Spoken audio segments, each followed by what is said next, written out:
হায় আল্লাহ, অবশেষে কিনা একটা পিচ্চি ছেলের জন্য আমাকে বাসর ঘরে বসে অপেক্ষা করতে হচ্ছে। এ কি কপাল আমার আল্লাহ, এই দিন দেখার আগে কেন আমাকে তুলে নিলে না? হ্যাঁ ভিউয়ার্স, আপনারা একদম ঠিকই শুনেছেন। আমাদের গল্পের নায়িকা প্রিয়াঙ্কা বাসর ঘরে বসে ঠিক এই কথাগুলোই বিড়বিড় করে বলছিল। তখনই তার পিচ্চি জামাই রুমে প্রবেশ করে। রুমে এসেই দরজাটা লাগিয়ে দিয়ে প্রিয়াঙ্কার দিকে তাকিয়ে বলতে থাকে, আই অ্যাম সো সরি বউ, আমার রুমে আসতে একটু লেট হয়ে গেল। প্লিজ আমাকে এবারের মতো ক্ষমা করে দাও, আর কখনোই তোমাকে রেখে আমি বাইরে থাকবো না। আসলে জানোই তো, আমার বন্ধুগুলো একটু বেশি ফাজিল। ওরা আমাকে তোমার কাছে আসতেই দিচ্ছিল না। আশিক। আর তারপরেই প্রিয়াঙ্কা তাকে ধমক দিয়ে থামিয়ে দিয়ে বলতে থাকে, এই হারামজাদা চুপ কর। তোকে নিয়ে আমার কোনো ইন্টারেস্ট নেই। তুই আমাকে বিয়ে কেন করেছিস সেটাই বল। আমি তো তোকে 100 বার বলেছিলাম তুই আমাকে বিয়ে করবি না, আমি তোকে বিয়ে করতে চাই না। কিন্তু তুই আমার কোনো কথা শুনলি না কেন? কেন করেছিস আমার সঙ্গে এরকম? দেখো, এখানে তোমাকে নতুন করে বলার কিছুই নেই। তুমি খুব ভালো করে জানো তোমাকে আমি পছন্দ করি, ভালোবাসি, তাই তোমাকে বিয়ে করেছি। ওরে হারামজাদা বদমাইশ, তুই তোর সাইজ দেখেছিস? আমার মতো মেয়ের সঙ্গে তোর সাইজ, তোর বয়স কত আর আমার বয়স কত, এটা তুই একবারও কল্পনা করেছিস? দেখো জান টুসু, ভালোবাসা কখনো বয়স দেখে হয় না। ভালোবাসা হলো মনের ব্যাপার। মনে কখন কাকে ভালো লেগে যায় সেটা আমরা কেউ বলতে পারি না। তোমাকে আমার ভালো লেগেছে, ভালোবেসে ফেলেছি, তাই তোমাকে আমি আমার করে নিয়েছি। এখানে এত ঝামেলা করার কি আছে? আমি তো সেটাই বুঝতে পারছি না। দেখ হারামজাদা, চুপচাপ ঘুম থেকে দেখ হারামজাদা, চুপচাপ রুম থেকে বের হয়ে যা। তুই অন্য রুমে ঘুমা। এখানে আমি একা একাই ঘুমাবো। আমার সঙ্গে ফালতু কথা বলে আমার মেজাজ খারাপ করিস না, তাহলে কিন্তু তোর সঙ্গে খারাপ কিছু হয়ে যেতে পারে। তখন কিন্তু আবার তুই আমাকে দোষ দিস না। তুমি আমার সঙ্গে যা করার করে নাও। আমি সব কিছু যেন মানসিক এবং শারীরিকভাবে প্রস্তুত আছি, কারণ বিয়ে করেছি তো, তাই নিজেকে সব দিক থেকে প্রিপেয়ার্ড করে তারপরেই বাসর ঘরে প্রবেশ করেছি। দেখ আমি সত্যি বলছি, একদম তোর মাথা ফাটিয়ে দিব বলে দিলাম। তুই এক্ষুনি চুপচাপ এখান থেকে চলে যা। আমার কিন্তু খুব বেশি মেজাজ খারাপ হচ্ছে। সে তোমার যাই হোক না কেন বউ, তাতে আমার কিছু যায় আসে না। আজ আমার বাসর রাত, তাছাড়া ভাবি বলে দিয়েছে আজ রাতেই বেড়াল মারতে হবে। এইটুকুন পিচ্চি ছেলের মুখে কথা শুনে প্রিয়াঙ্কা মাথায় হাত দিয়ে বসে পড়ল আর বলতে লাগলো, ওরে আল্লাহ, তুমি আমায় উদ্ধার করো। এইটুকু ছেলের মুখে কি বেশি কথা! তুই যাবি এখান থেকে, নাকি তোর মাথায় দুইটা দিব? ও বউ, তুমি এমন কেন করছো? আমি তোমার জামাই, জামাইয়ের সঙ্গে এরকম আচরণ করতে হয় না। প্লিজ তুমি নিজেকে শান্ত করো আর আমাকে আমার অধিকার বুঝে নিতে দাও। এই বলে আশিক নিজের শেরওয়ানিটা খুলে রেখে প্রিয়াঙ্কার দিকে এগিয়ে আসতে থাকে। এটা দেখে প্রিয়াঙ্কার মেজাজ আরো বিগড়ে যায়। সে আশিককে উদ্দেশ্য করে বলতে থাকে, দেখ, আমি সত্যি বলছি, তুই আমার কাছে এসেছিস তো আমি থাপ্পড় দিয়ে তোর সব কটা দাঁত ফেলে দিব। দেখো, তখন কিন্তু আমার কিছুই হবে না, তোমাকেই সবাই বলবে ফোকলার বউ। আশিকের এসব ফাজলামো মার্কা কথাবার্তা প্রিয়াঙ্কা আর নিতে পারছিল না। রাগে তার শরীর ঘিন ঘিন করছিল। সে চোখ মুখ গরম করে আশিককে বলতে লাগলো, দেখ, সব কিছুর একটা লিমিট আছে। তুই কিন্তু সত্যিই লিমিট ক্রস করে ফেলছিস। এখন কিন্তু তোর সঙ্গে আমি আর ভালোভাবে কথা বলতে পারছি না। তুই দয়া করে এখান থেকে চলে যা বলছি। আমি তো বলেই দিয়েছি আমি এখান থেকে কোথাও যাচ্ছি না, আর যাব না। আজ আমাদের বাসর রাত, আজ আমি তোমার আদর চাই। প্রিয়াঙ্কা আর নিজেকে কন্ট্রোল করতে পারলো না। ঠাস করে আশিকের গালে একটা চড় বসিয়ে দিল। আশিক চড়ের তাল সামলাতে না পেরে ফ্লোরে ছিটকে পড়ে গেল আর তখনই চিৎকার দিয়ে কান্না করতে শুরু করে দিল। ও মা গো, বাবা গো, কে কোথায় আছো তোমরা? প্লিজ আমাকে বাঁচাও। আমাকে এখন ডাইনি মার্কা বউ এনে দিয়েছো, আমাকে তো মেরে ফেললো। প্লিজ আমাকে বাঁচাও। এই বলে আশিক চিৎকার করতে থাকে। আর তখনই বাড়ি শুদ্ধ সবাই আশিকের রুমের দরজার সামনে চলে আসে। আশিকের বড় ভাবি রুমের দরজার বাইরে দাঁড়িয়ে নক করে বলতে লাগে, আরে দেবরজি, কি হয়েছে? চিৎকার তো তোমার বউ বের করার কথা, কিন্তু তুমি কেন করছো? আরে ভাবি বউ আমাকে মারে, এখন আমি কি করি বলো তো? কথাটা শুনেই দরজার ওপারে থাকা সবাই হো হো করে হেসে ওঠে। আর যখনই আশিকের ভাবি সবাইকে থামিয়ে দিয়ে নিজেই টিটকারি মেরে বলতে থাকে, আরে নেওয়ার যে, যখন বিড়াল মারতেই পারবে না তখন বিয়ে কেন করেছো?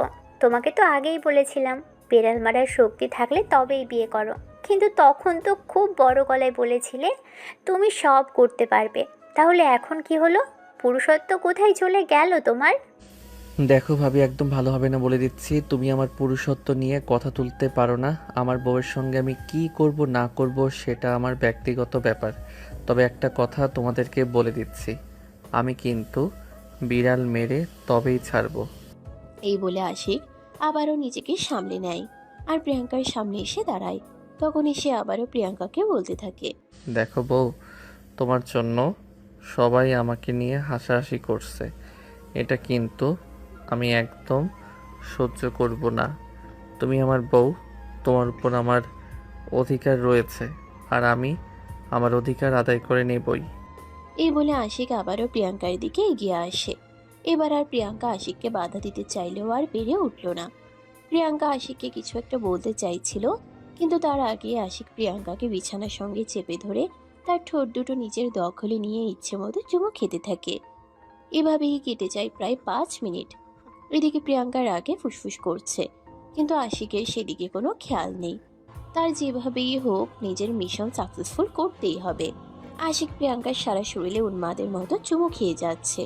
তখনই হঠাৎ খেয়াল পড়লো প্রিয়াঙ্কার বুকের মাঝখানের ওই বাদামি রঙের তিলটার উপর। আহ, কি সুন্দর অপরূপ মনোমুগ্ধকর একটা জিনিস। আশিক হাঁ করে এটার দিকে তাকিয়ে আছে। তখনই প্রিয়াঙ্কা বলতে লাগলো, কিরে, সারা শরীরে জ্বালা ধরিয়ে দিয়ে এখন কেন চুপ করে গেছিস? আরে জান, তোমার বুকের এই বাদামি রঙের তিলটা, এটার কথা তুমি আগে আমাকে কেন বলনি? আমার চোখ দুটো তো এখানেই আটকে গেছে, আমি তো আর নিজেকে সরাতে পারছি না।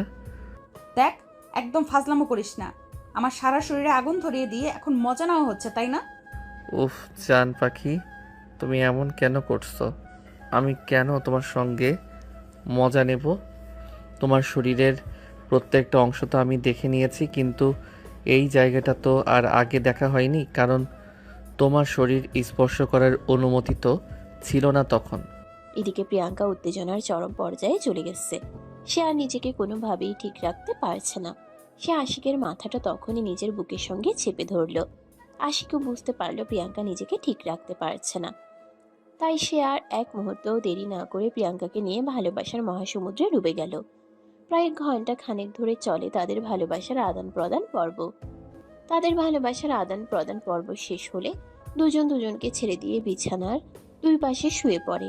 আর ঠিক তখনই আশিক প্রিয়াঙ্কার হাত ধরে টান দিয়ে নিজের বুকের সঙ্গে মিশিয়ে নেয় আর শক্ত করে জড়িয়ে ধরে বলতে থাকে, আরে বউ, ওখানে কোথায় যাচ্ছ? বিয়ে করেছি তোমাকে জড়িয়ে ধরে ঘুমানোর জন্য। তোমাকে বিছানায় রেখে কোল বালিশ জড়িয়ে ধরে কেন ঘুমাবো? ওরে হারামজাদা, যা করার তা করেই নিয়েছিস, এখন কেন আর জ্বালাচ্ছিস? তুই আমার শরীরে স্পর্শ করলেই আমার শরীরে অন্যরকম একটা শিহরণ জাগে। আমিও তো সেটাই চাই, তুমি আমাকে ছাড়া না থাকতে পেরে তুমি আমার কাছে ফিরে আসো বারে বারে। তুই আমাকে কোন জাদুতে আটকে ফেলেছিস বল তো শুনি। এটা ভালোবাসার বন্ধন প্রিয়তমা। ভালোবাসার মানুষকে কখনো অন্য কিছু দিয়ে আটকাতে হয় না। দেখ, তোর এসব ফাজলামো মার্কা কথাগুলো এবার বন্ধ করার, আমাকে একটু শান্তি মতো ঘুমাতে দে। এমনিতেই কয়েকদিন ধরে শরীরের উপর অনেক ধকল যাচ্ছে, আমি এবার একটু শান্তিতে ঘুমাতে চাই। হ্যাঁ জান, আমি ওকে তোমাকে সেই কখন থেকে এটাই বলছি, তুমি আমার বুকের উপর শুয়ে শান্তি মতো ঘুমিয়ে পড়ো। আমিও অনেক দিন পর বউকে কাছে পেয়ে তাকে বুকে জড়িয়ে সুন্দর মতো একটা ঘুম দিব। এই বলে আশিক প্রিয়াঙ্কাকে আরো শক্ত করে জড়িয়ে ধরে।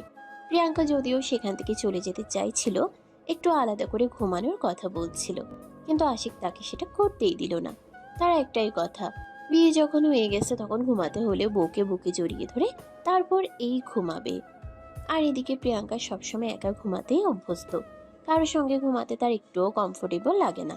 তাই সে আলাদা ঘুমাতে চাইলেও আশিকের জোড়াজড়িতে সে আর সেটা করতে পারল না। অবশেষে আশিকের বুকে মাথা রেখেই তাকে ঘুমোতে হলো। আরে ভিউয়ার্স, গল্পের অনেক দূর পর্যন্ত তো চলে এলাম, কিন্তু আমাদের গল্পের নায়ক নায়িকার পরিচয়টাই তো এখনো আপনাদের কাছে দিলাম না। তো ভিউয়ার্স, চলুন একটু ফ্ল্যাশব্যাক থেকে ঘুরে আসি আর নায়ক নায়িকার পরিচয়টা আপনাদের কাছে দিয়ে দিই। আমাদের গল্পের নায়ক আশিক। সে হলো কোটিপতি বাবার দুই মাত্র সন্তান। আশিকের বাবা শহরের নামকরা ব্যবসায়ীদের মধ্যে একজন। তার বড় ভাই পড়াশোনা শেষ করেছে, বাবার ব্যবসার দেখাশোনা করছে, আর সেই সঙ্গে বিয়ে করে বউ নিয়ে সুখে শান্তিতে সংসার করছে। তার এদিকে আসে সবেমাত্র ইন্টার পাস করেছে, আর তার বড় ভাইয়ের মধ্যে বয়সের ব্যবধান আকাশ পাতাল। দেখি কেউ বলেই না তারা আপন দুই ভাই। যাই হোক ভিউয়ার্স, এত কথা না বাড়িয়ে মূল গল্পে ফিরে আসি। আজ থেকে প্রায় 6 মাস আগের ঘটনা। হাসিতে এই বছরই ইন্টার পাশ করে অনার্সে ভর্তি হয়েছে। অ্যাডমিশন নেওয়া হয়েছে বেশ কিছুদিন আগেই, কিন্তু কিছু পারিবারিক সমস্যার কারণে আশিক এতদিন ভার্সিটিতে আসতে পারেনি। আজ ভার্সিটিতে যাবে বলে ঠিক করেছে, তাই সকালবেলা ঘুম থেকে উঠেই ফ্রেশ হয়ে তৈরি হয়ে নিয়েছে। রুম হতে বের হতে হতে সে তার ভাবিকে বলতে লাগলো, আরে ভাবি, কই তুমি? তুমি তো খুব ভালো করেই জানো আজ ভার্সিটিতে আমার প্রথম দিন। আমি তো তোমাকে কালকেই বলে রেখেছিলাম সকাল সকাল আমার সব কিছু রেডি করে রাখার জন্য। তুমি এখনও আমার নাস্তা দাওনি কেন? আরে ভাই, তোরা দুই ভাই আমাকে আর কত জ্বালাবি? আমি তো বলেছি তোদের দুজনের সব কিছু আমি রেডি করে রেখেছি। তোরা যদি চোখে দেখতে না পাস তাহলে সেখানে আমার কি করার আছে সেটাই আমাকে বল শুনি। দেখো, তোমাকে আমি কতবার বলেছি আগে আমার সব কিছু গুছিয়ে দিবে আর তারপর ভাইয়ার সব কাজ করবে। আমি বাসা থেকে চলে যাওয়ার পর সারাদিন শুধু তোমার জামাইকে নিয়ে বসে থাকো, আমি কিছুই বলবো না। কথাটা শুনে ফেলে আশিকের বড় ভাই, আর তখন তিনি আশিককে বলতে থাকেন, এইগুলো কোন ধরনের কথা? আমি তো সেটাই বুঝতে পারছি না।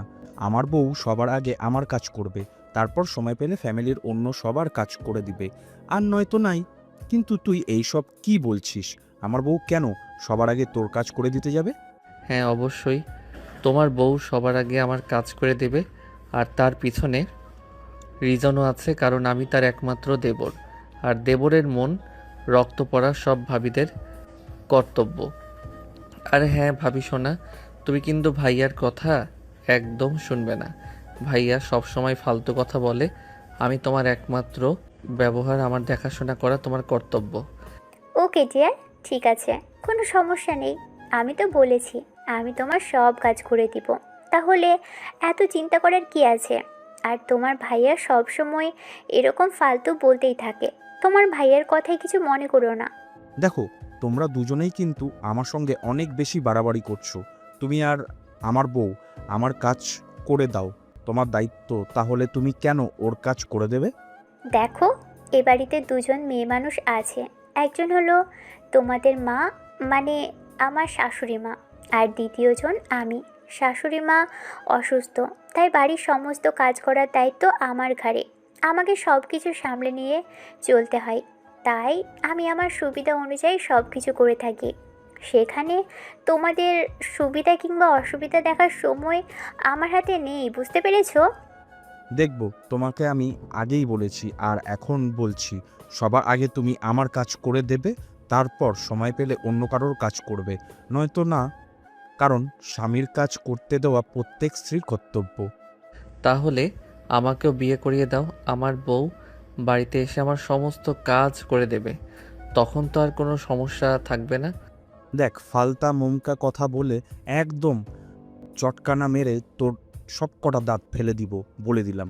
এইটুকুনি একটা ছেলে, আর এখনই বিয়ে করার সব শখ জেগেছে। বিয়ের পর আর অন্য এইসব ন্যাকামো মার্কা কথা আর থাকবে না। বউ পালতে কি লাগে তুই জানিস? কেন জানবো না? বউ পালতে একটা জামাই লাগে। এই যে তুমি ভাবিকে পালতেছো, আমি কি চোখে কিছু দেখি না নাকি? কি ঠিক বললাম না ভাবি? কথাটা শুনে আশিকের বড় ভাবি একটা মুচকি হাসি দিয়ে সেখান থেকে চলে গেল। আর এদিকে আশিক ভাই তখন রাগে ফুসফুস করতে লাগলো, এইটুকুনি ছেলের মুখে এক্ষুনি বিয়ের কথা। এদিকে তার ভাই পড়াশোনা শেষ করেছে, ব্যবসায় দেখাশোনা করছে। তারও বেশ কয়েক বছর পর ফ্যামিলির চাপে পড়ে বিয়ে করেছে, কারণ আশিকের মা খুবই অসুস্থ। তিনি এই মুহূর্তে সংসারের দেখাশোনা করতে পারছেন না। সংসারের দেখাশোনা করা ওনার জন্য খুবই চাপের বিষয় হয়ে দাঁড়িয়েছে। তাই জন্য বাধ্য হয়ে আশিকের বড় ভাই বিয়ে করেছে। আর এদিকে আশিক সবেমাত্র ভার্সিটিতে এডমিশন নিয়েছে। আশিকের বড় ভাই তার ভাবিকে নিজের রুমে ডেকে নিল সবকিছু গুছিয়ে দেওয়ার জন্য। তখনই সে তার বউকে বলতে লাগলো, আচ্ছা, তুমি আমাকে ফেলে রেখে আশিকের কাজ করে দিলে চলে যাও কেন বলো তো? ও নিজে নিজেই তো করতে পারে, ওর তো হাত পা সব কিছুই সচল আছে, তাহলে কেন সে আমার বউকে দিয়ে কাজ করাবে? আচ্ছা, তুমি এত হিংসুটে কেন বলো তো? সে তোমার ছোট ভাই, আমারও ছোট ভাইয়ের মতো। আমি তাকে অনেক স্নেহ করি, তার কাজ করে দিতে আমি আনন্দ পাই, তাই করে দিই। এখানে তোমার এত হিংসামি করার কি আছে? আমি তো সেটাই ভেবে পাই না। দেখো, তোমাকে এত কিছু ভেবে পেতে হবে না, আর এত কিছু ভেবে পাওয়ার কোনো কারণ নেই। তুমিও আমার বউ, তুমি সবসময় আমার কাজ করে দেবে, আর কোনো কথা শুনতে চাই না। সেটা হবে না মাই ডিয়ার হাজব্যান্ড, কারণ আমি তাকে আমার শ্বশুরবাড়িতে কোনো কাজের লোক আসবে এটা তো হতেই পারে না। শ্বশুরবাড়ির সমস্ত দায়িত্ব যদি নিজের কাঁধে নিতে নাই পারি, তাহলে আমি কেমন বউ বলো শুনি? তুমি কি কাজের মেয়ে নাকি? তুমি আমার বিয়ে করা বউ, তুমি আমার মনের মহারানী, তোমাকে আমি আমার মহারানী বানিয়ে রাখতে চাই।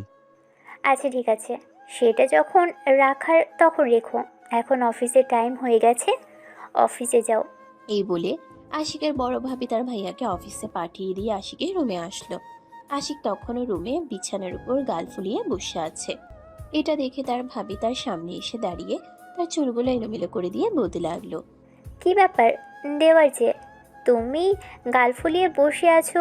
তোমার তো ভার্সিটির টাইম হয়ে গেছে। তাছাড়া আজ ভার্সিটিতে তোমার প্রথম দিন, তাই একটু আগে ভাগেই যাওয়া উচিত। যাও, তাড়াতাড়ি করে রেডি হয়ে নাও। তুমি এখানে কেন এসেছো? আমার ব্যাপারে তোমাকে নাক গলাতে হবে না। তুমি তোমার জামাইকে নিয়ে পড়ে থাকো। তুমি তোমার জামাইকেই সারা দিন সময় দাও।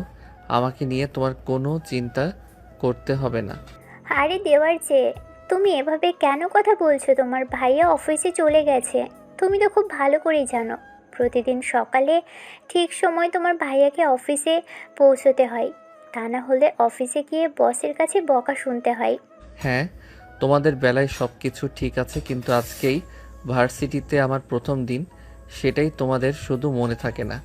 তোমাদেরকে তো বলেছিলাম আজ আমাকে একটু তাড়াতাড়ি ভার্সিটি যেতে হবে, যেহেতু সেখানে আমার চেনা জানা কেউ নেই। কিন্তু তোমরা কি করলে?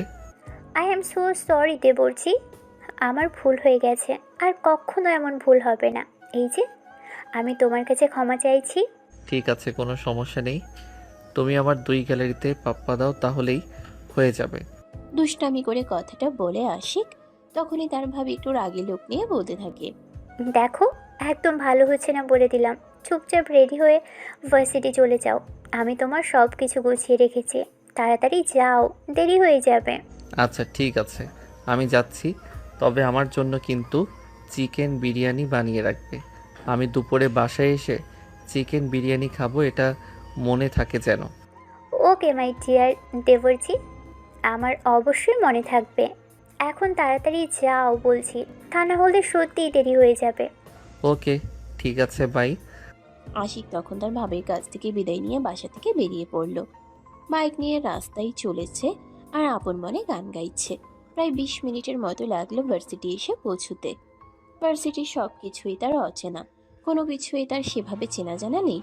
ভার্সিটিতে এসে বাইকটা এক সাইডে পার্ক করে রাখলো, আর তারপর ক্যাম্পাসে প্রবেশ করতে যাবে তখনই হঠাৎ করে কারোর সঙ্গে ধাক্কা লেগে গেল।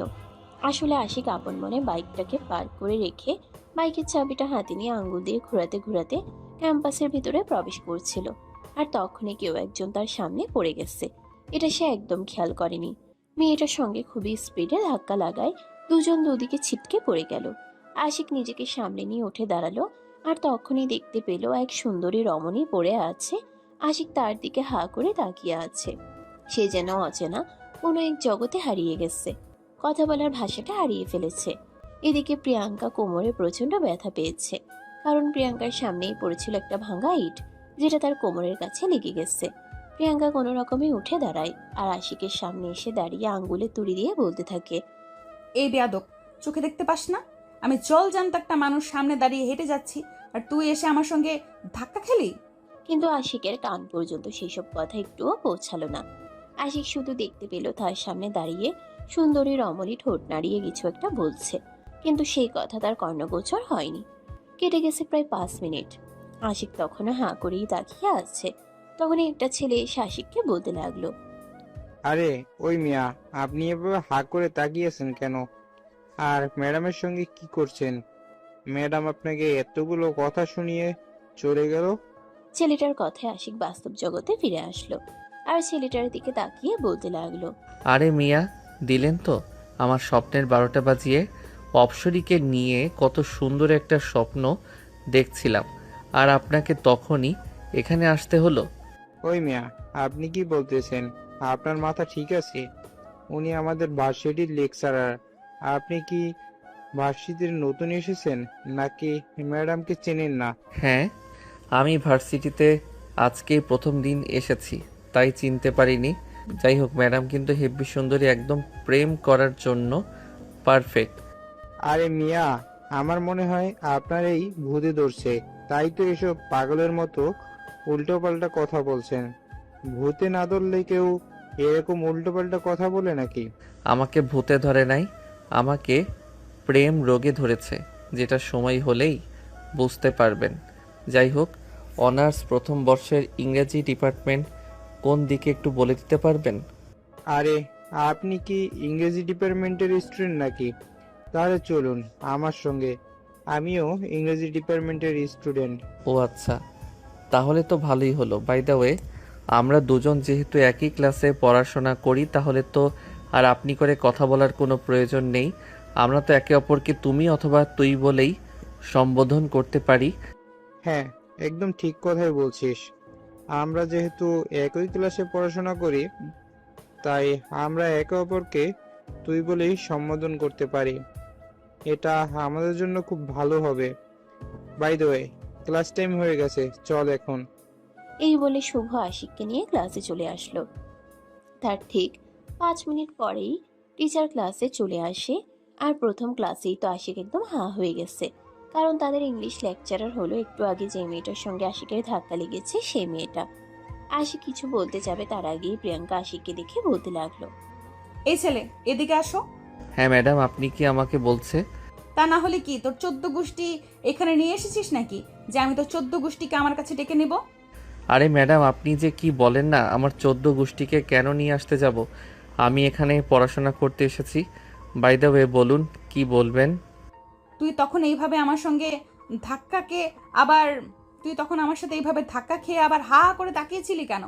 আমি তোকে তখন কতগুলো কথা বলেছি, কিন্তু তুই তখন আমার কথার কোনো উত্তর দিসনি কেন? উফ ম্যাডাম, আসলে আপনার কণ্ঠস্বর এতটাই সুমধুর যে আমি আপনার কথার কোনো উত্তর কখন দেব আপনার কথাগুলো শুনেই তো পারছিলাম না। তোকে দেখে তো যথেষ্ট ভদ্রঘরের সন্তান বলেই মনে হচ্ছে, কিন্তু তোর ব্যবহার এমন কেন? বাই দ্য ওয়ে, তোকে প্রথম এবং শেষবারের মতো ওয়ার্নিং করছি, এই ভার্সিটিতে যদি পড়াশোনা করার ইচ্ছে থাকে তাহলে ভদ্রভাবে এখানে পড়াশোনা করতে হবে, আর নয়তো 2 দিন পরে ভার্সিটি ছেড়ে চলে যেতে হবে। এক্সকিউজ মি ম্যাডাম, আমাকে থ্রেট দিয়ে কথা বলবেন না, কারণ আপনি আমার পরিচয় সম্পর্কে কোনো কিছুই জানেন না। দেখ, নিজেকে ঠিক করার জন্য সব সময় কম কথা বলবি। আমি এখানে তোর টিচার, তোর সম্পর্কে গোয়েন্দাগিরি করতে আসিনি, আর তোকে শেখাতে এসেছি। সো আমি যা বলবো তা শুধু 2 কান দিয়ে মস্তিষ্কে প্রবেশ করাবি। আরে ম্যাডাম, আপনার চেহারাটা তো হেব্বি মিষ্টি, কিন্তু ব্যবহার এমন ঝাঁঝালো কেন? নিজের চেহারাটার মতো ব্যবহারটা মিষ্টি বানাতে শিখেন, তাহলে আপনাকে দারুণ মানাবে। কথাটা বলতে দেরি হলো। ঠাস ঠাস করে আশিকের গালে বেশ কয়েকটা চড় পড়ে যেতে দেরি হলো না। প্রিয়াঙ্কার সামনে দাঁড়িয়ে এভাবে কথা বলার সাহস এখনো পর্যন্ত ভার্সিটির কোনো স্টুডেন্টের হয়নি, কারণ সে প্রচণ্ড রাগী আর বদমেজাজি। সে যদিও একজন শিক্ষক, তার কাছে স্টুডেন্টদের শিক্ষা দেওয়াটাই সবার আগে, কিন্তু সে কাউকে পরোয়া করে কোনো কথা বলে না, সব সময় সবার সঙ্গে খুবই রূঢ় আচরণ করে। প্রিয়াঙ্কা প্রচণ্ড পরিমাণে রেগে গিয়ে আশিকের গালে চড় বসিয়ে তার শার্টের কলার চেপে ধরে বলতে থাকে, আমার চেহারা নিয়ে বিশ্লেষণ তোকে করতে বলিনি, কারণ এখানে পড়াতে তুই নয় আমি এসেছি, আর শিখতে তুই এসেছিস। কথাটা মাথায় ভালোভাবে ঢুকিয়ে নে। এই বলে প্রিয়াঙ্কা আশিককে তার জায়গায় চলে যেতে বলল। আশিকও তখন কোনো কথা না বলে চুপচাপ তার জায়গায় গিয়ে বসে পড়ল, কিন্তু তার 2 গালে প্রিয়াঙ্কার হাতের 5 আঙ্গুলের ছাপ স্পষ্ট বোঝা যাচ্ছে, একদম লাল হয়ে আছে। বর্ষাকালে লাল আঙ্গুলের ছাপগুলো দূর থেকে ভালো বোঝা যাচ্ছে। প্রিয়াঙ্কার ক্লাস শেষ হয়ে যাওয়ার পর শুভ এসে আশিকের পাশে দাঁড়ায় আর বলতে লাগে, কি রে ভাই, তখন তো বলছিলাম ম্যাডামের সঙ্গে উল্টোপাল্টা কথা বলিস না। ম্যাডামের সঙ্গে উল্টোপাল্টা কথা বলার সাহস ভার্সিটির কারণেই, কিন্তু তারপরেও কেন তুই ম্যাডামের সঙ্গে এভাবে লাগতে গেলি? চাপ নিস না ভাই, যে হাত দিয়ে আজ আমার গালে চড় মেরেছে সে হাত দিয়ে কিভাবে আদর নিতে হয় সেই উপায়টা আমার খুব ভালো করেই জানা আছে। মানে তুই কি বলছিস? আমি তো কিছুই বুঝতে পারছি না। তোর কথার আগাগোড়া কিছুই আমার মাথায় ঢুকছে না, একটু কি বুঝিয়ে বলবি? এখন তোকে আমি কিছুই বলবো না, সময় হলে তুই নিজে থেকে সব কিছু জানতে পারবি, সেই পর্যন্ত শুধু অপেক্ষা কর। আচ্ছা ভাই, ঠিক আছে, তোর যা ভালো মনে হয় তুই তাই কর, কিন্তু এমন কিছু করিস না যেটা তোর এখনো পড়াশোনাটাই বন্ধ করে দেয়। এই ভার্সিটি থেকে আমার পড়াশোনা বন্ধ করবে এরকম মানুষ এখনো বাংলাদেশে পয়দা হয়নি, বুঝতে পেরেছিস? সো এই ব্যাপারে কোনো চিন্তা নেই। বলতে বলতেই সেকেন্ড পিরিয়ডের টিচার ক্লাসে চলে আসে আর সবাই ক্লাসে মনোযোগ দিয়ে। এদিকে ভার্সিটি ছুটি হওয়ার পর আশিক বাইক চালিয়ে চলে আসে বাসায়। এসে কলিং বেল চাপ দিতেই তার ভাবি এসে দরজা খুলে দেয়। আশিকের চেহারার দিকে তাকিয়ে ভাবির চক্ষু একদম চড়ক গাছ। তিনি চোখ বড় বড় করে আশিকের দিকে তাকিয়ে বলতে থাকেন, কি ব্যাপার আশি, কি হয়েছে তোমার? গালে এভাবে কে মেরেছে? কার এত বড় সাহস যে তোমার গায়ে হাত তুলেছে? ছেড়ে দাও ভাবি, সেরকম কোনো ব্যাপার না। ওই বাইক চালিয়ে আসার সময় একটু পড়ে গেছিলাম, তাই ব্যথা পেয়েছি। দেখো, আমার সঙ্গে একদম মিথ্যা কথা বলার চেষ্টাও করো না। আমি খুব ভালোভাবেই বুঝতে পারছি কেউ তোমার গালে হাত তুলেছে। 5 আঙুলের ছাপ স্পষ্ট দেখা যাচ্ছে। তুমি বলো, কার এত বড় সাহস যে তোমার গায়ে হাত তুলে? আমি তার হাত কেটে গলায় ঝুলিয়ে দিব। আরে ভাবি, বললাম তো সেরকম কোনো ব্যাপার না। তোমার উত্তেজিত হওয়ার কোনো কারণ নেই, তুমি প্লিজ শান্ত হও। আর এই সব কিছু নিয়ে তোমাকে একটু চিন্তা করতে হবে না। আর তোমার কাছে একটা রিকোয়েস্ট আছে, দয়া করে ভাইয়া কিংবা আব্বু আম্মুকে এই ব্যাপারে কিছু বলবে না। তোমার সঙ্গে সঙ্গে আমিও পাগল হয়ে যাইনি। কার এত বড় সাহস যে তোমার গায়ে হাত তুলে? তাকে তো আমার দেখতেই হবে। তার সাহস কত বড় সেটা তো একবার আমাকে সামনাসামনি দাঁড়িয়ে দেখে নিতে হবে। যাই হোক, যাও ফ্রেশ হয়ে আসো। আমি তোমার পছন্দের চিকেন বিরিয়ানি রান্না করেছি। আশিক তখন আর কোনো কথা না বলে চুপচাপ নিজের রুমে চলে গেল। আর তারপর ফ্রেশ হয়ে খাবার খেয়ে রুমে গিয়ে ঘুমিয়ে পড়ল। এদিকে আশিকের ভাবির চিন্তায় যেন মাথা থেকে নামছে না। কার এত বড় সাহস যে তার দেবরের গালে চড় মেরেছে, তাও আবার হাতের 5 আঙ্গুলের ছাপে স্পষ্ট বোঝা যাচ্ছে। তিনি এই বিষয়টা মাথা থেকে কোনোভাবেই নামাতে পারছেন না। এদিকে ঠিক তখনই আশিকের বড় ভাই অফিস থেকে চলে আসে। তিনি রুমে প্রবেশ করেই নিজের স্ত্রীকে বলতে থাকেন, এই নীলা, আমার জন্য 1 গ্লাস শরবত বানিয়ে নিয়ে আসো। কিন্তু ওনার সেদিকে কোনো খেয়াল নেই। তিনি এক মনে শুধু একটা কথাই চিন্তা করে চলেছেন। এদিকে আশিকের ভাইয়া কাপড় চেঞ্জ করে রুমে এসে ফ্রেশ হয়ে দেখেন ওনার স্ত্রী তখনও সেখানে বসে আছে। ওনার জন্য শরবত বানিয়ে আনেনি। স্ত্রীকে চিন্তিত দেখে আশিকের ভাই তার স্ত্রীর পাশে এসে বসেন। তার কাঁধে হাত রেখে বলতে থাকেন, কি ব্যাপার বউ, কি হয়েছে? তোমাকে এত চিন্তিত দেখাচ্ছে কেন? কিছু হয়েছে নাকি? তোমার কি মন খারাপ? না, মন খারাপ নয়, তবে একটা বিষয় নিয়ে একটু চিন্তায় আছি। আজ আশিকের ভার্সিটিতে প্রথম দিন ছিল। তাছাড়া আশিক তো সহজে কারোর সঙ্গে ঝামেলা করার মতো মানুষ নয়। তবে ভার্সিটিতে কী এমন হয়েছিল সেটাই ভেবে পাচ্ছি না। কি হয়েছে আমাকে বলো শুনি। তোমাকে এত কিছু শুনতে হবে না, আমি ব্যাপারটা দেখছি। যদি সামলাতে না পারি তাহলে অবশ্যই তোমাকে জানাবো। আর তখন কিন্তু আমার তোমার থেকে সাহায্য চাই। আচ্ছা মাই ডিয়ার বউ, ঠিক আছে, কোনো সমস্যা নেই। এখন যাও, আমার জন্য 1 গ্লাস শরবত বানিয়ে নিয়ে আসো।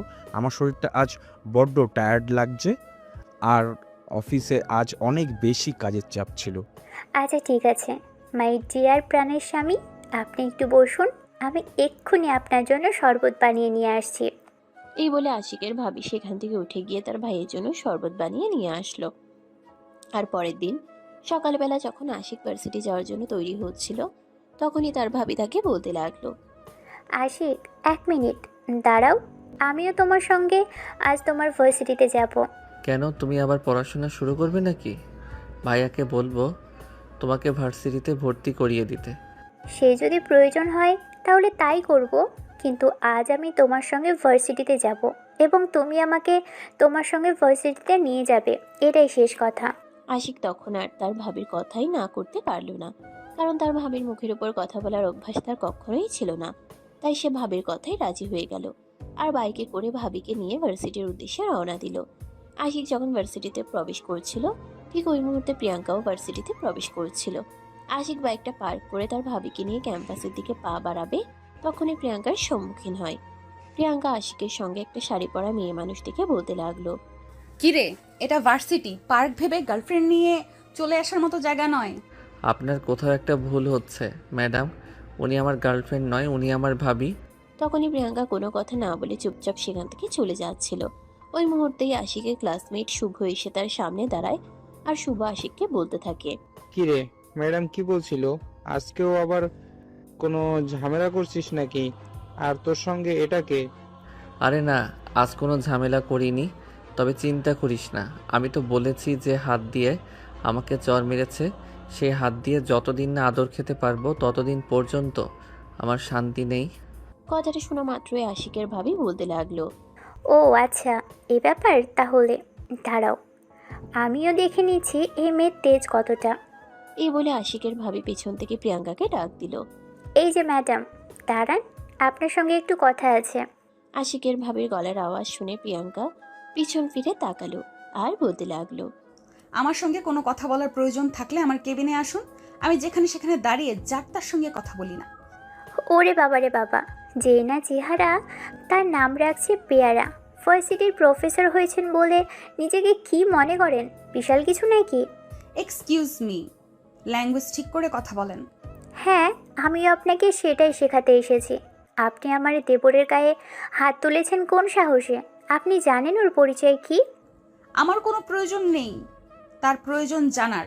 এখানে আমি টিচার আর সে আমার স্টুডেন্ট, এসে আমার কাছে শিক্ষা গ্রহণ করতে এসেছে, আর উপযুক্ত শিক্ষা দেওয়া আমার দায়িত্ব। এই যে ম্যাডাম শুনুন, আমার শ্বশুর মানে আশিকের বাবা যদি একবার জানতে পারেন আপনি ওনার ছেলের গায়ে হাত তুলেছেন, এই ভার্সিটিতে চাকরি করা তো অনেক দূরের কথা, এই শহরে থাকাটাই আপনার জন্য টাফ হয়ে যাবে, এটা আমি আপনাকে বলে দিলাম। ও আচ্ছা, তাই নাকি? আমাকে ছাড়তেও ঠিক আছে, তাহলে আমিও দেখতে চাই আপনার শ্বশুর কেমন জমিদার আর আমার ঠিক কি করতে পারেন। ওকে, আচ্ছা ঠিক আছে, সেটার সময় হলেই বুঝতে পারবে। আমার দেবরের মতো ভোলা ভালা একটা ছেলের গায়ে হাত তোলা, এর পরিণাম খুব খারাপ হবে, এটা তোমাকে আমি বলে গেলাম। তখনই আশিক এসে তার ভাবিকে থামিয়ে দিয়ে বলতে লাগলো, আরে ভাবি, কি শুরু করেছে তুমি? তুমি কি এগুলোর জন্য আমার সাথে এসেছো নাকি? এ মেয়ের কত বড় সাহস তোর গায়ে হাত তুলে? তুই কার ছেলে এটা কেউ জানে? আরে ভাবি, ছেড়ে দাও না, এত কিছু ওনার জানার কোনো প্রয়োজন নেই। তুমি প্লিজ বাসায় চলে যাও, এখানে কোনো ঝামেলা করো না। এখানে কোনো ঝামেলা হোক এটা আমি চাই না। প্লিজ ভাবি, তুমি চলে যাও এখান থেকে। ঠিক আছে, তুই বলছিস বলে আমি ক্ষমা করে দিয়েছি আর এখান থেকে চলে যাচ্ছি। তবে এই মেয়ে শোনো, একটা কথা মাথায় ভালো করে ঢুকিয়ে নাও, যদি আজকের পর আর কোনোদিনও আমার দেবরের সঙ্গে কোনো ঝামেলা করেছো বা তার গায়ে হাত তোলার সাহস দেখিয়েছো, তাহলে এর পরিণাম কিন্তু খুব খারাপ হবে, এটা আমি তোমায় বলে যাচ্ছি। ও তাই নাকি? হ্যাঁ, আচ্ছা ঠিক আছে, তাহলে আমিও আপনার চ্যালেঞ্জ অ্যাকসেপ্ট করলাম। আমি দেখতে চাই আপনি ঠিক কি করতে পারেন। আমি একজন ভার্সিটির প্রফেসর, আর আমার সঙ্গে এত বড় পাঙ্গা নেওয়া, আপনার দেবর কিভাবে এই ভার্সিটিতে পড়াশোনা করে আমি সেটাই দেখে নেব। এই বলে প্রিয়াঙ্কা সেখান থেকে চলে গেল আর তখনই আশিক তার ভাবিকে বলতে লাগলো, আরে ভাবি, তুমিও না কেন এখানে শুধু শুধু ঝামেলা বাজাতে গেলে? উনি আমার টিচার, উনি আমাকে শাসন করতেই পারেন, কিন্তু তাই বলে তোমাকে এভাবে এখানে এসে রিয়্যাক্ট করতে হবে? ও তোর টিচার সেটা ঠিক আছে, কিন্তু তাই বলে এভাবে তোর গায়ে হাত তোলার রাইট তার নেই, এটাও তাকে মাথায় রাখতে হবে। গালে যে চড়গুলো মেরেছে ওগুলোর দাগ এখনও স্পষ্ট বোঝা যাচ্ছে। ওর কত বড় সাহস, ও তোকে এভাবে মেরেছে।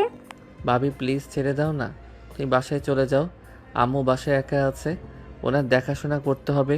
তো কখন কি লাগে না লাগে সেটারও তো দেখার মতো কেউ নেই। ঠিক আছে, আমি চলে যাচ্ছি, সাবধানে থাকিস।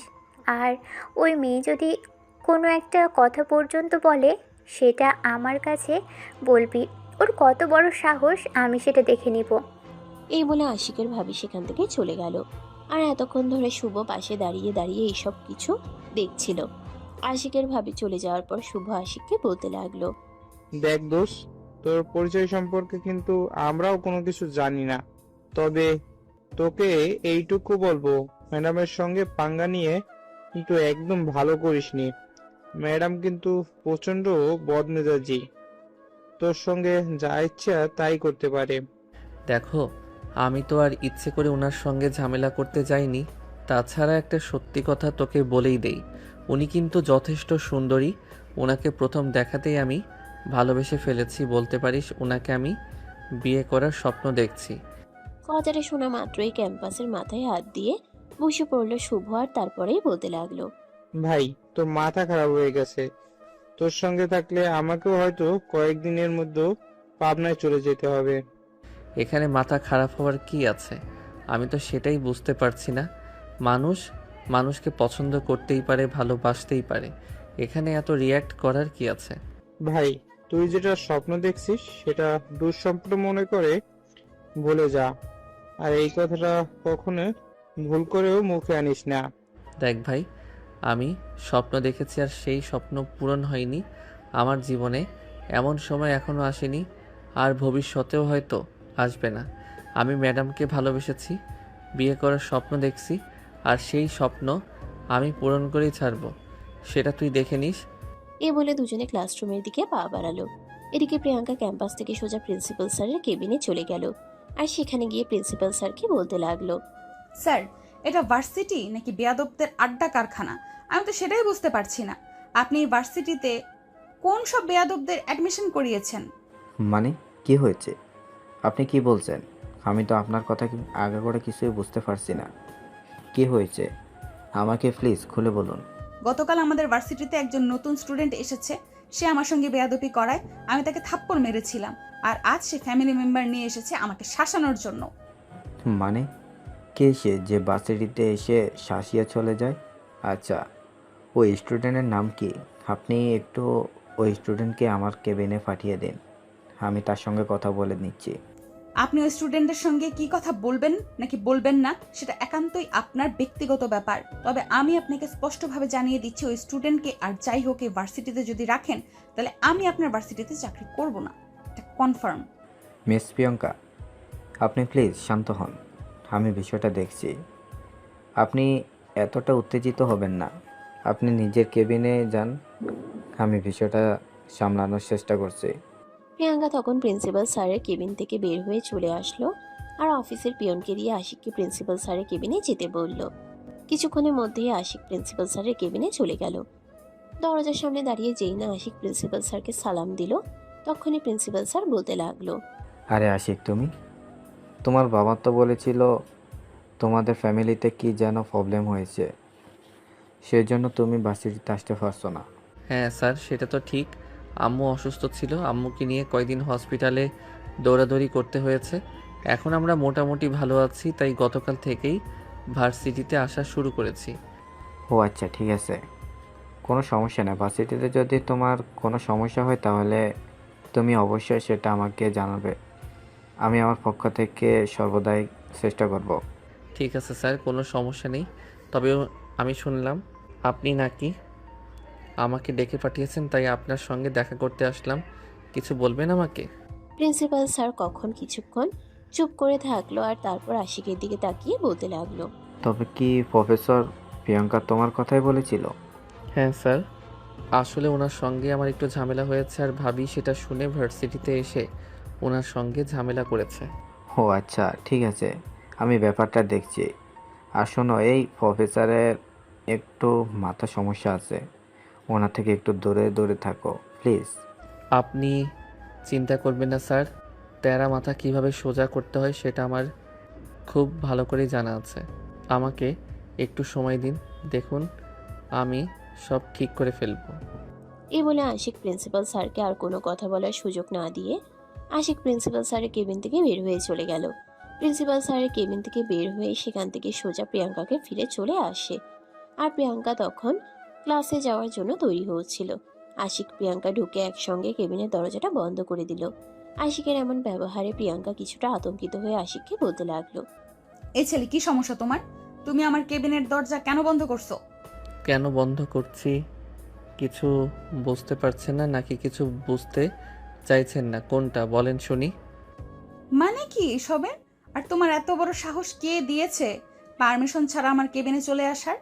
আমি যখন কোনো জায়গায় যাই সেখানে প্রবেশ করার জন্য আমাকে কারোর পারমিশন দিতে হয় না।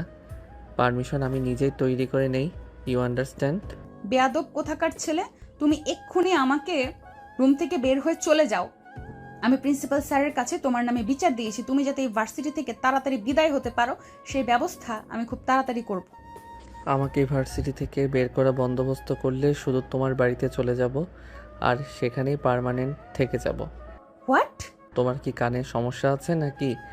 আমি বিশুদ্ধ বাংলা ভাষায় কি বলেছি সেটা তুমি শুনতে পাওনি? তোকে শেষবারের মতো বলছি, চুপচাপ এখান থেকে বের হয়ে চলে যা। তা না হলে কিন্তু আমার থেকে খারাপ আর কেউ হবে না, এটা তোকে বলে দিচ্ছি।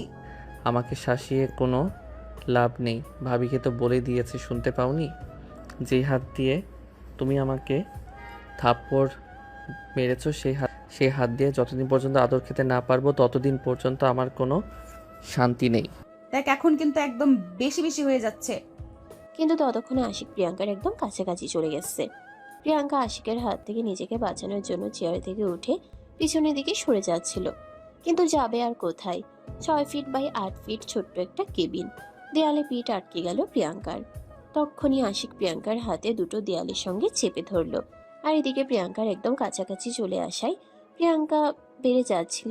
এটা দেখে আশিক বলতে লাগলো, সবেমাত্র হাতে ধরলাম আর এক্ষুনি হাড় পিঠ বেড়ে গেছে। আমাকে স্যার বলেছে ভালো হবি না, বলে দিলাম চুপচাপ এখান থেকে চলে যা, না হলে কিন্তু আমি তোর নামে মানহানির মামলা করব। তাতে আমার পথ আরও সহজ হয়ে যাবে। আমি হাইকোর্টে গিয়ে বলবো তোমাকে বিয়ে করব আর বউয়ের সঙ্গে সব কিছু করা যায় যাচ্ছে। তোকে তো আমি... হ্যাঁ, আমিও তো সেটাই বলছি। তোমার আদর খাওয়ার জন্য আমি প্রস্তুত হয়ে আছি। আমাকে একটু আদর করো, তোমার আদর নিয়ে তারপরে ক্লাসে যাব। তুই যাবি এখান থেকে?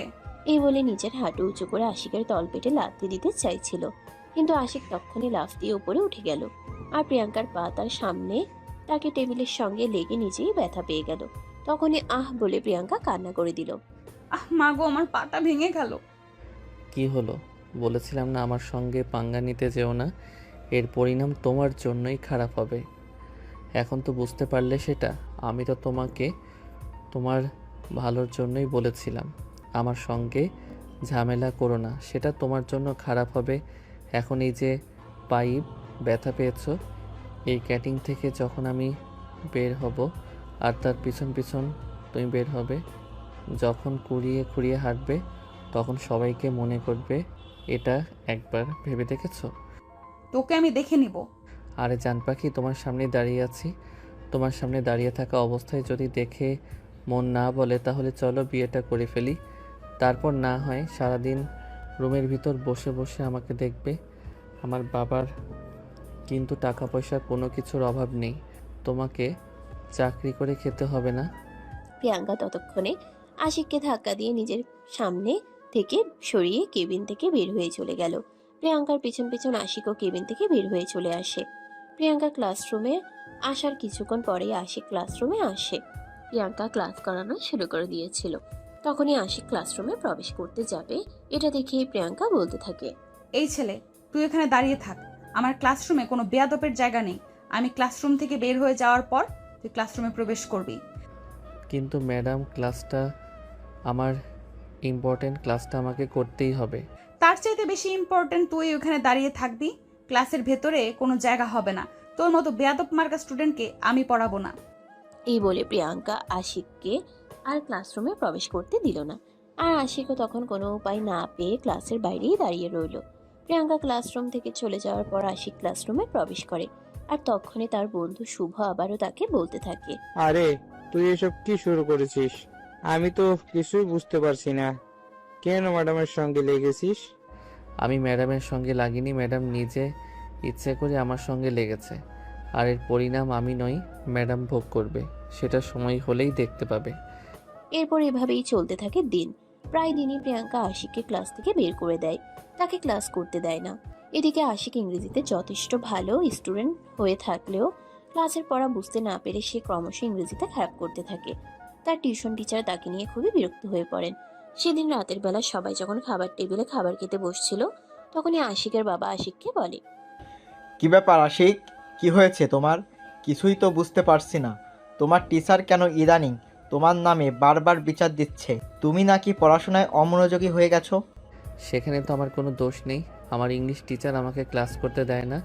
সে যখন ক্লাস করায় তখন প্রায় প্রতিদিনই আমাকে ক্লাসের বাইরে দাঁড় করিয়ে রাখে। আর তার জন্য আমি ইংরেজি পড়া বুঝতে পারি না। তার পিছনে নিশ্চয়ই কোনো ভীষণ আছে। তুমি নিশ্চয়ই এমন কিছু করেছো যার কারণে টিচার বাধ্য হয়ে তোমাকে ক্লাস থেকে বের করে দিয়েছে।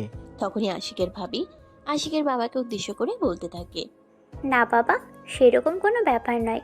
আসলে ওদের ইংলিশ টিচার যে মেয়েটা, সে খুবই বদমেজাজি, অহংকারী, মাটিতে পা পড়ে না, কারোর সঙ্গে মানুষ মনে করে কথাই বলে না। সে সব স্টুডেন্টদের সঙ্গে এরকম আচরণ করে। একদিন আমি ভার্সিটি গিয়েছিলাম, আমার সঙ্গেও খুব খারাপ আচরণ করেছিল। বল, কি সে অন্য সব স্টুডেন্টের সঙ্গে আমার ছেলেকে যদি মিলিয়ে ফেলে তাহলে তো হবে না। তা তো এটা মাথায় রাখা উচিত আমার ছেলে কোথায় বিলং করে। হ্যাঁ বাবা, আমি সেটা বুঝিয়ে দেওয়ার জন্যই ভার্সিটিতে গিয়েছিলাম, কিন্তু আপনার ছেলের জন্য আর সেটা পারলাম না। আপনার ছেলে যেন তার জন্য দরদ উতলে পড়ে। পড়বি তো, যেমন ভাই আর তোমার জন্য দরদ উঠতে উঠতে পড়ে। তোমাকে দিয়ে আমার কোনো কাজ করাতে পারি না। ভাইয়ার যেন কলিজায় আঘাত লাগে। আশিকের এই কথা শুনে তার বাবা কিছুটা অবাক হয়ে বলে, আশিক, তোমার মাথা ঠিক আছে? তুমি কি জানো তুমি কি বলছো? হ্যাঁ বাবা, দেখো, আমি মনের ভেতর কথা চাপিয়ে রাখতে পারি না, তাই তোমাকে বলে দিচ্ছি। ম্যাডাম কি আমার পছন্দ হয়? ম্যাডামকে আমি ভালোবাসি আর বিয়ে করতে চাই। তোমার কি মাথা খারাপ হয়ে গেছে নাকি? তুমি জানো তুমি কি বলছো? হ্যাঁ বাবা, আমি খুব ভালো করে জানি আমি কি বলছি। আমি একজনকে ভালোবাসি আর তাকে বিয়ে করতে চাই। এটা কোনো অপরাধ নয়।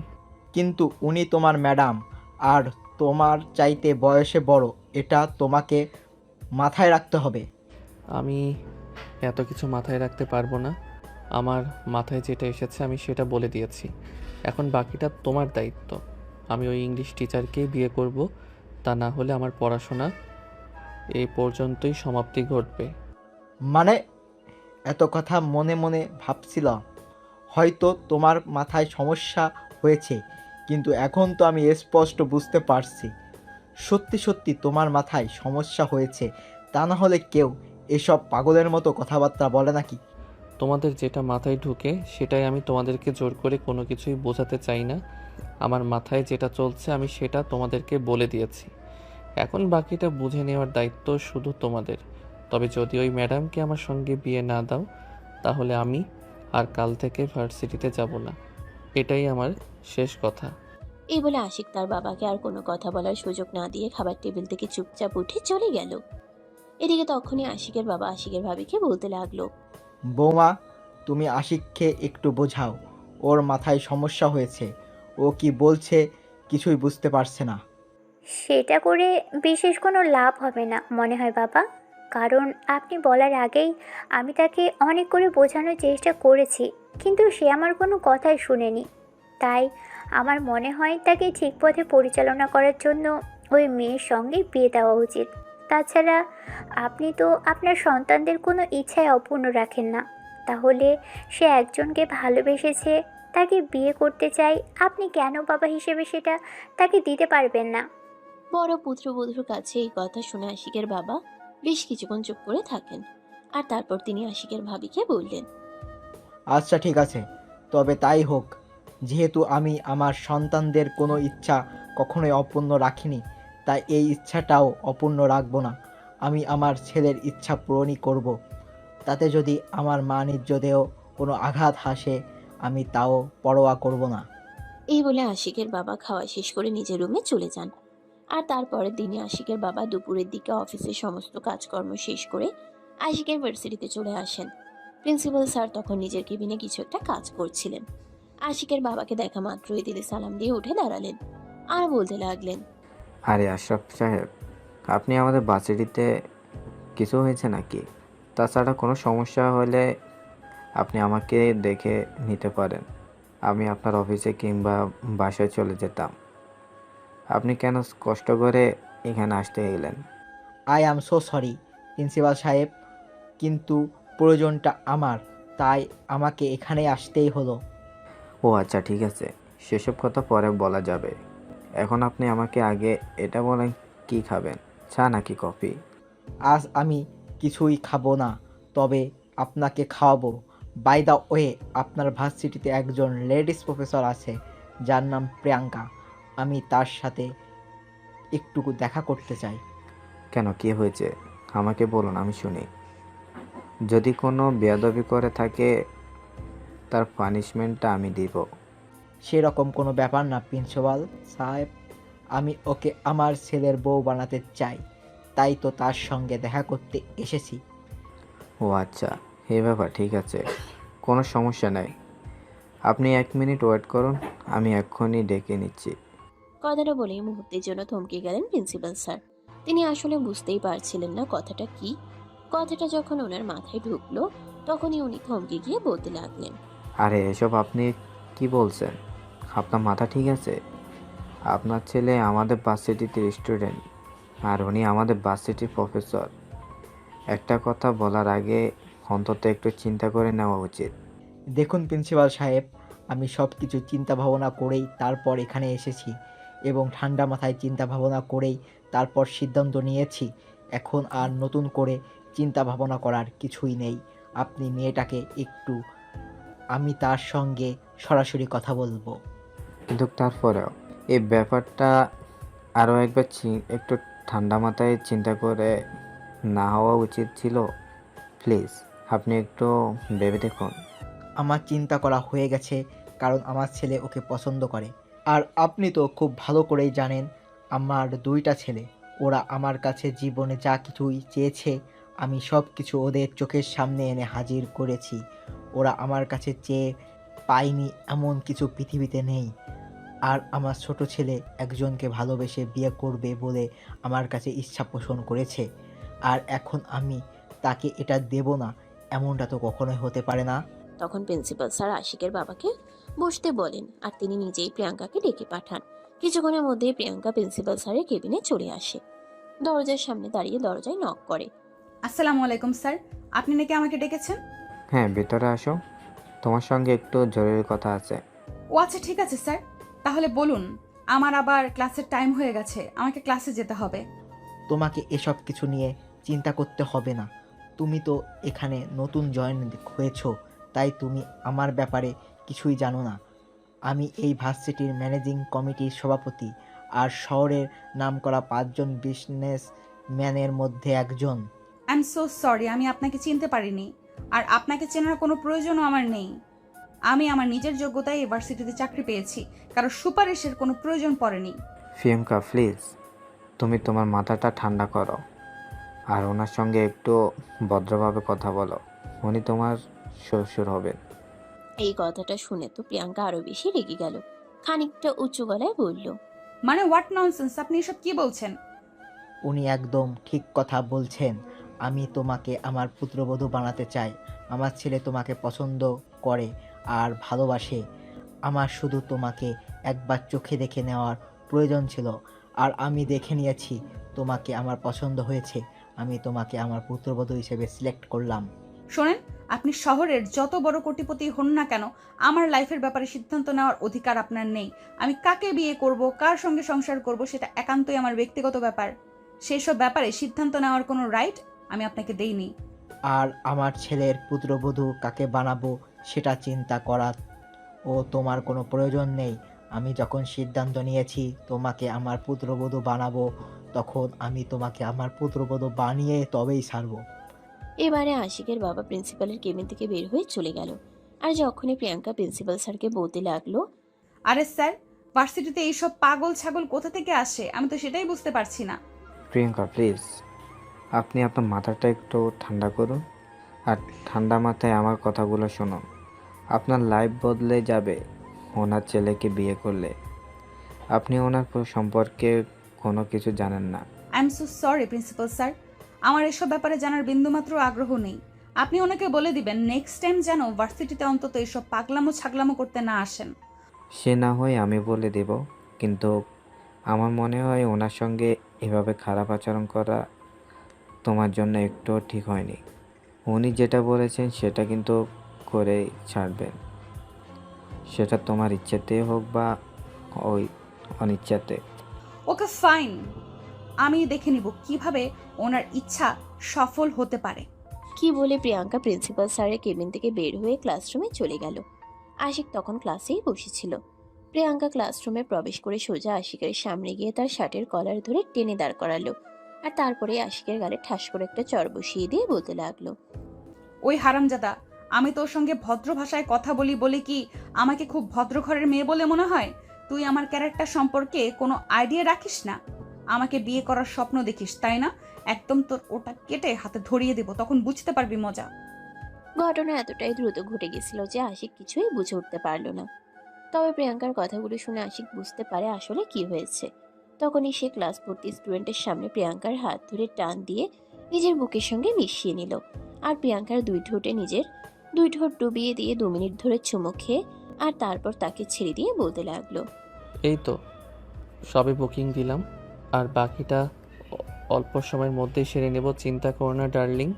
প্রিয়াঙ্কা তখন রাগে ফুসফুস করতে করতে আশিককে বলতে থাকে, কাজটা তুই একদম ভালো করলি না, এর পরিণাম কিন্তু তোকে ভোগ করতে হবে, এটা আমি বলে দিলাম। ওকে, আই অ্যাম রেডি।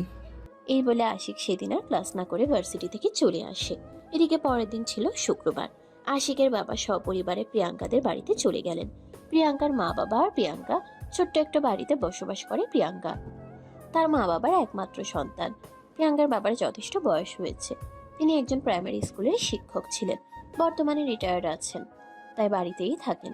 আর এই মুহূর্তে প্রিয়াঙ্কা হলো তাদের সংসারে একমাত্র উপার্জনক্ষম ব্যক্তি। প্রিয়াঙ্কা তখন নিজের রুমে কোনো একটা কাজ করছিল, আর তখনই হঠাৎ করেই কলিং বেলের শব্দ শোনা যায়। প্রিয়াঙ্কার মা এসে দরজা খুলে দেয়।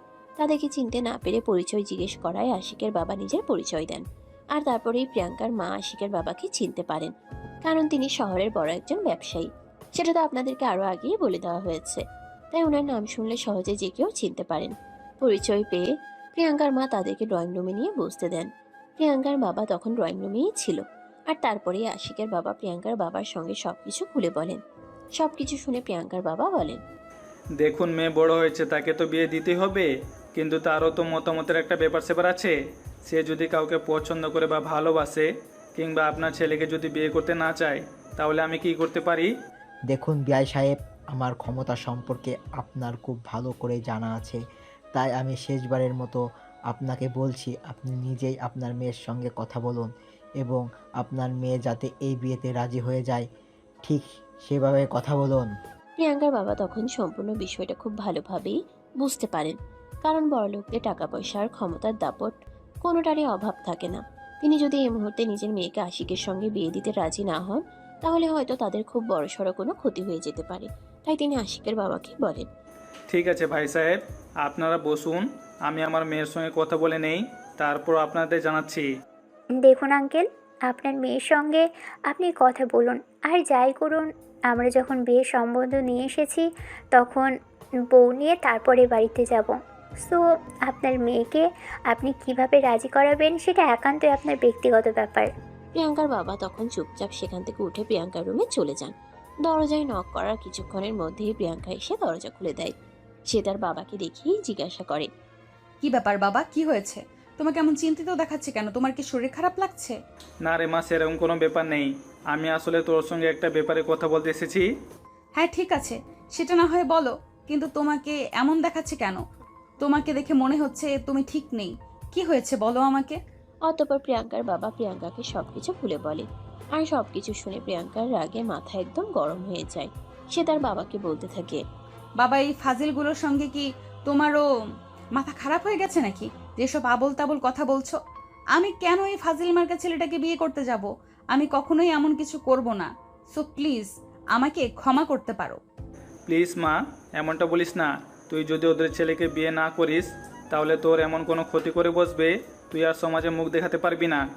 তাই বলে বাবা এমন একটা কাজ আমি করতে পারবো না, আমাকে ক্ষমা করে দাও। তুই আমাকে ক্ষমা করে দে মা, তোর জন্য আমি কিছুই করতে পারলাম না, কিন্তু এটা ছাড়া আর কোনো উপায় আমার হাতে নেই। তাই আমি তোকে রিকোয়েস্ট করছি, এই বিয়েতে তুই রাজি হয়ে যা, তা না হলে হয়তো আমাদের খুব বড়সড় কোনো ক্ষতি হয়ে যাবে। সেরকম কিছু হলে আমরা আইনের আশ্রয় নিব, দেশে তো আইন রয়েছে, তাই নয় কি? আইন তো সাধারণ মানুষের জন্যই, তাই বলে আমরা এইভাবে অন্যায়কে প্রশ্রয় দিতে পারি না বাবা। মারে, তুই এখনো দুনিয়ায় কিছুই চিনিস না, জানিস না। চৌধুরী পরিবারে এই শহরে আইনের জন্ম দেয়, তাই তাদের সঙ্গে পেরে ওঠা এতটা সহজ কাজ নয়। তাই তোকে যেটা বলছি প্লিজ সেটা তুই মেনে নে। এই বলে প্রিয়াঙ্কার বাবা প্রিয়াঙ্কাকে অনেক রিকোয়েস্ট করে। আর অবশেষে প্রিয়াঙ্কা তার বাবার রিকোয়েস্টে আশিককে বিয়ে করতে রাজি হয়ে যায়। কথা বলার 15 দিন পরেই তাদের বিয়ের ডেট ফিক্সড করা হয়। আর এর মধ্যে আশিক প্রিয়াঙ্কার সঙ্গে খুব ভালো একটা সম্পর্ক তৈরি করে নেয়। যদিও প্রিয়াঙ্কার এসবে কোনো আগ্রহ ছিল না, এত ছোট একটা ছেলে তার জামাই হবে এটা সে মেনে নিতেই পারছিল না। কিন্তু কি আর করা, ভাগ্যে যা আছে তা তো হবেই। তাই সবটা মেনে নিল। আর তারপরেই দুই পরিবারের সম্মতিতে প্রিয়াঙ্কা আর আশিকের বিয়েটা হয়ে গেল। আজ আশিক আর প্রিয়াঙ্কার বিয়ে ছিল। বিয়ের সমস্ত কাজ শেষ হওয়ার পর যখন প্রিয়াঙ্কাকে আশিকদের বাড়িতে নিয়ে যাওয়া হবে, তখন প্রিয়াঙ্কার বাবা আশিকের হাত দুটো ধরে কান্না করতে করতে বলেছিল, দেখো বাবা, আমার একটাই মাত্র মেয়ে, সেই ছোট্টবেলা থেকে অনেক আদর যত্ন করে মানুষ করেছি, তাই আমার মেয়েটা একটু বেশি বেখেয়ালি হয়ে গেছে, সব সময় রাগ দেখায়। তুমি প্লিজ আমার মেয়েটাকে একটু মানিয়ে নিও। আপনি চিন্তা করবেন না শ্বশুর আব্বু, আপনার মেয়ে আমার কাছে খুব ভালো থাকবে। আমি তো আপনার মেয়েকে ভালোবেসে বিয়ে করছি, তাই আপনার মেয়ের সমস্ত দায়িত্ব আমার। আমি তোমার কথা শুনে আশ্বস্ত হলাম। আমি বুঝতে পেরেছি তুমি আমার মেয়েকে ভালো রাখবে। তোমাদের জন্য অনেক অনেক দোয়া রইল, শুভকামনা রইল। দুজনে খুব ভালো থেকো। এই বলে আশিক আর প্রিয়াঙ্কা প্রিয়াঙ্কার মা বাবার কাছ থেকে বিদায় নিয়ে তাদের বাড়িতে চলে আসে। আর তারপর সোজা আসে তাদের বাড়িতে। আশিকের ভাবি আজ নিজের প্রাণপ্রিয় দেবরের জন্য নিজের হাতে বাসরঘর সাজিয়েছে। রাতের খাওয়া দাওয়ার পর্ব শেষ করে আশিকের বড় ভাবি নিজেই দায়িত্ব নিয়ে প্রিয়াঙ্কাকে বাসর ঘর পর্যন্ত পৌঁছে দিয়ে বলল, তা ম্যাডাম, অবশেষে আমার কথাই তো সত্যি হলো, তাই না? আমার সঙ্গে চিট করা হয়েছে, তবে এর পরিণাম একদিন না একদিন ভোগ করতেই হবে। সে যখন সময় হবে তখন দেখা যাবে। এখন আগে তুমি আমার দেবরকে সামলে নাও। এই বলে আশিকের বড় ভাবি রুম থেকে বের হয়ে চলে গেল। আর এদিকে প্রিয়াঙ্কা রুমের ভিতর বসে বসে আশিকের জন্য অপেক্ষা করতে লাগলো। কিন্তু আশিক কি আর সহজে রুমে আসে? এতদিন পর তার ক্ষত জিনিসটাকে হাতে পেয়েছে বলে কথা, তাকে একটু মজা তো দেখাতেই হবে। তাই সে বন্ধুদের সঙ্গে ছাদে বসে আড্ডা দিতে থাকে। আর এদিকে ঘড়ির কাঁটা 12টা ছুঁই ছুঁই। প্রিয়াঙ্কা বসে থাকতে থাকতে একদম অসহ্য লেগে গেছে। ভারী শাড়ি গহনা এসব করে মেয়েটা একদমই অভ্যস্ত নয়। আর সেই দুপুর থেকে এসব কিছু শরীরে রয়েছে, তার দম বন্ধ হয়ে আসছে। কিন্তু কিছুই করার নেই, সে এ বাড়িতে নতুন বউ, চাইলেই এইসব কিছু খুলে ফেলতে পারবে না। রাত তখন 12:30 বাজে। আর তখনই আশিক রুমের ভিতর আসে। তারপর যা হলো তা তো আপনারা দেখতেই পেলেন। তো ভিউয়ার্স, চলুন এখন বর্তমান সময়ে ফিরে আসি।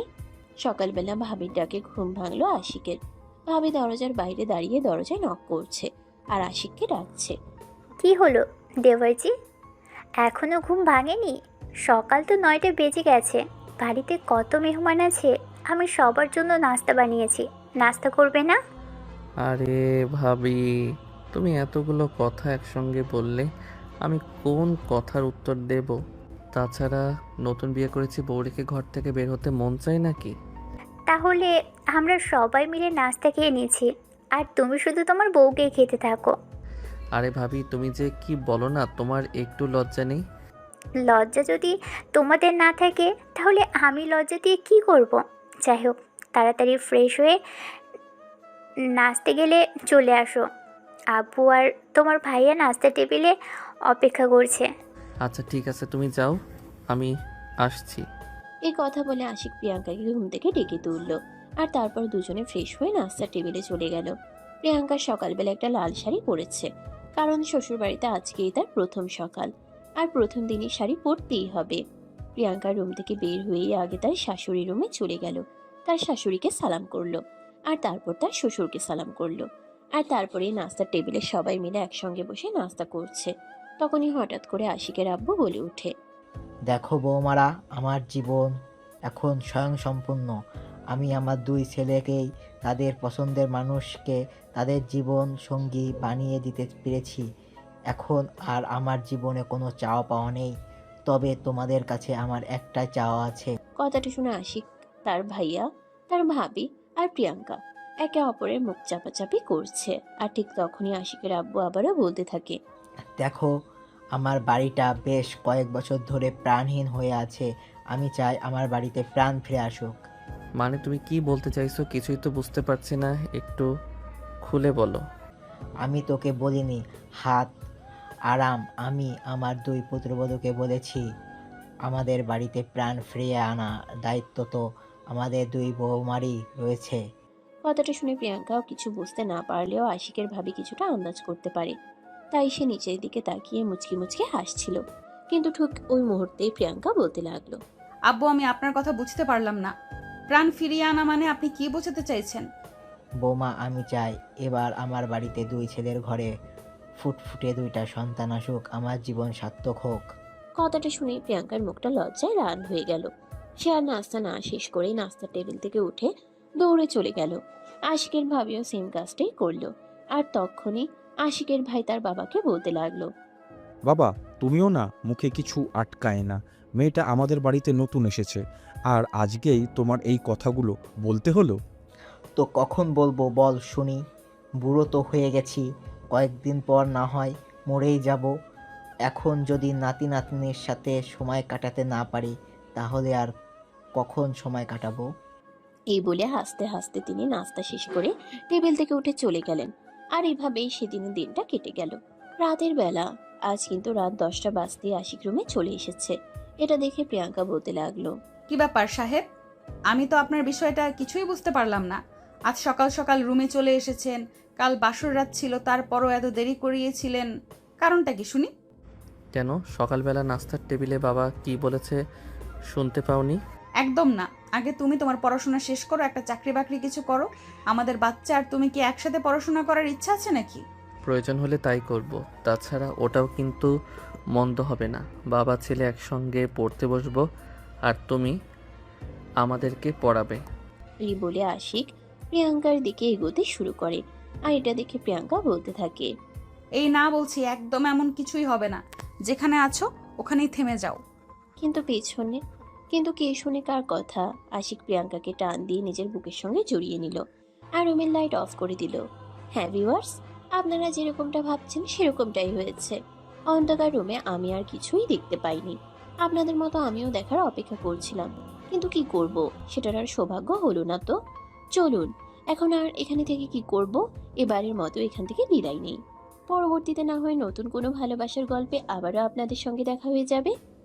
সুপ্রিয় ভিউয়ার্স, আশা করছি আমাদের আজকের এই গল্পটির মধ্য দিয়ে আপনাদেরকে একটু হলেও ভালো লাগা উপহার দিতে পেরেছি। আপনাদের ভালো লাগাই আমাদের সার্থকতা। সবাই ভালো থাকবেন, সুস্থ থাকবেন। আজকের মতো এখান থেকেই বিদায় নিচ্ছি। আল্লাহ হাফেজ। সমাপ্ত।